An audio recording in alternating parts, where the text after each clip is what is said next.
Okay, this is the second part of the game between Dobias and Podgorny, played in Prague, 1952. It's a French defense.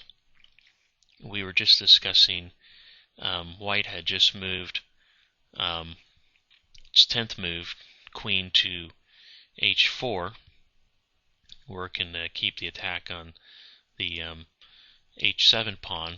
And we're discussing how is Black going to respond, because if it moves one of these two pawns, it's going to weaken its king side, making itself vulnerable to probably a sacrifice by White, an eventual invasion, but also has the problem of this knight right here, which is pinned down, defending the H7 square.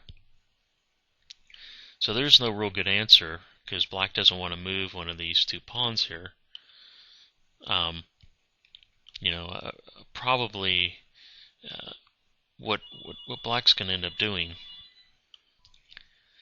is moving this pawn here to develop the bishop. Probably another recommended move, which, well, I don't know which, one of the computer moves was H6, but for reasons I've already stated. So it's that pawn this is exactly what White wants, to get the Black to move one of its pawns up. So Black actually plays B6, and now White plays bishop to G5, with the idea of taking the knight. If Black recaptures, checkmate on H7. So now Black, well, maybe we should go through what should Black do. The move Black eventually plays is G6, but let's look at the alternative, which is H6. And if Black plays H6, White has this nice continuation of bishop takes F6, bishop takes F6, and now Queen E4. White threatens mate on H7, and the rook here is undefended, and White will win this rook, and that will be enough material to win the game. So there is another option, though, of after H6 of taking the pawn here on H6, but eventually does lead to a win for White. But taking the knight leads to an easy material advantage. So Black plays G6 instead, and now White plays C4. The idea here is to prevent the knight from coming here, where we'll get rid. Then there'll be an attack, on this bishop here. So Black is hoping to get rid of some of the attackers for White. But so C4 stops that. Also, White plans to play D5.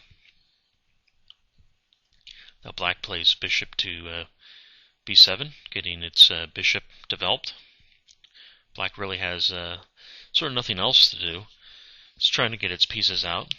Needs to get some type of play going. So what's one of the ideas is to develop the bishop, maybe even snap off the knight, disrupting the pawn structure.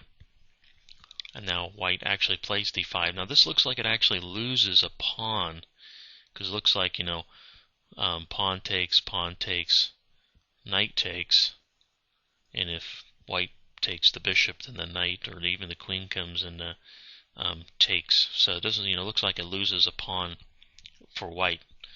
So when I first saw this move, I was thinking this is sort of crazy, unless White is trying to open up some lines for attack. But I didn't see anything immediate, and I missed the White continuation.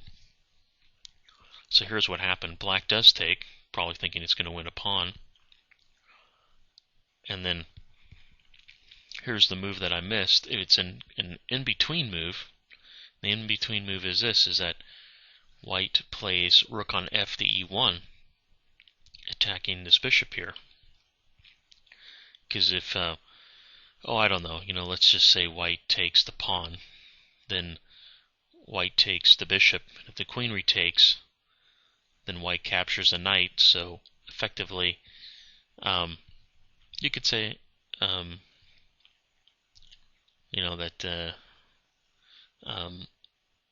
white then gets a very strong attack. Sorry, there, I was sort of playing through the variations in my head, but white snaps off the defender to the knight, and then gets the knight, and then a very strong attack, and probably a mate over here. So that's this is the reason for the in-between move, is that it attacks that bishop, which is defending the knight. So black doesn't have any time to win the pawn. So what black does instead is that this move h6 isn't really a counterattack against the bishop. What black is trying to do is deflect the bishop off, or even a piece off, from the attack.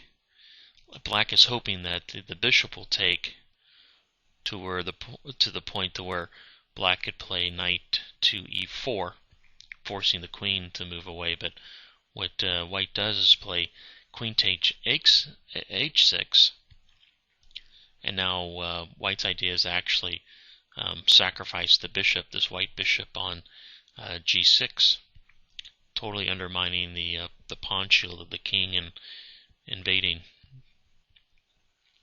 But black plays knight to g4. Sort of now black has an attack on the bishop on g5 and the queen. So white plays queen to h4. Sort of looks like attacking the knight and the bishop. But now black just takes the bishop. White takes the bishop with the knight, threatening mate. Black has to go to f6. And now white plays queen to h6, restricting the king. Also probably planning on, white has an idea of probably playing moves like this to checkmate. That's the reason for black's next move, d4, is to prevent the rook from going to e3. It also can go to here because of the knight. So no rook lift possible right now. But then white realizes that once again the key to black's defense is this knight. So it plans to get rid of it.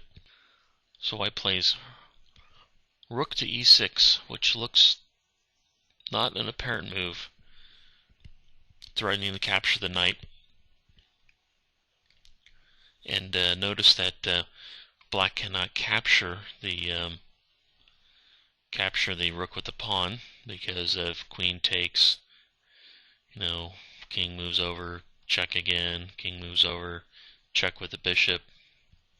Obviously black can't take the bishop, or queen takes, immediately checkmate follows. King back, discover check, king goes over, check, rook has to interpose, and then checkmate. So that doesn't work. So what black does is rook to e8, and now simply bishop takes, and it's over for black. Because if black takes the bishop, then queen takes, king goes to the corner, the knight comes to here, delivering checkmate. And if pawn takes, then basically bishop takes, checkmate. So that's the end of that game.